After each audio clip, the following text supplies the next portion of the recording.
asked a lot of questions about resumes, and there are a lot of books and resources and tools and tips that are out there, and some of them are really, really good and can be helpful to you in the process. Some of the information that's out there is really bad and it hurts job seekers. So I'm going to share a couple of things from my perspective as someone who looks and reads resumes all day long and works with their clients as we make determinations and decisions based on resume. 3 things to keep in mind when writing your resume. 1. Your resume should tell your story. There's 3 big things about resumes that I want to talk about. First of all, the role of the resume is different today than ever before. It used to be that your resume was the advertisement about yourself that would get you in for the interview, and then you could tell the rest of the story. And today the resume is where kind of the decision is made on whether or not you'll even get an interview. So your resume has to be robust and complete and contain as much information so that you look like the stellar candidate and stand out. 2. Your resume needs to articulate your job responsibilities and accomplishments. One of the things that's really key about resumes is to write it with the perspective of responsibilities and accomplishments for all the different positions that you've been in. What is horrible is when I get a resume that's full of a bunch of responsibilities for a particular job, but there's no accomplishments associated with it, or vice versa, where there's a whole bunch of accomplishments, but it really doesn't identify what this person was responsible for. 3. Avoid having very different versions of your resume.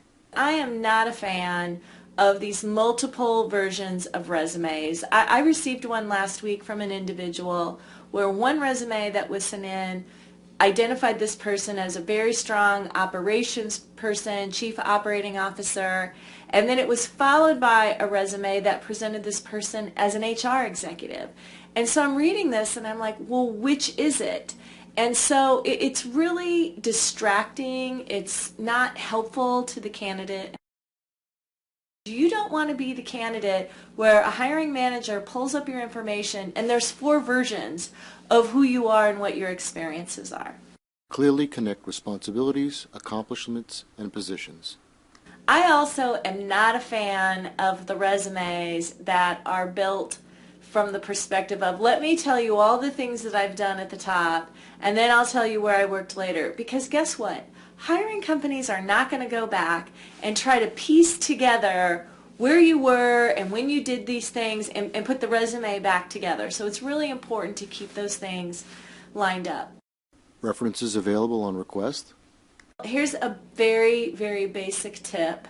Don't put references are available on your resume. It will make you come across that you're not business savvy. It goes without saying that you would have references when those are necessary and required.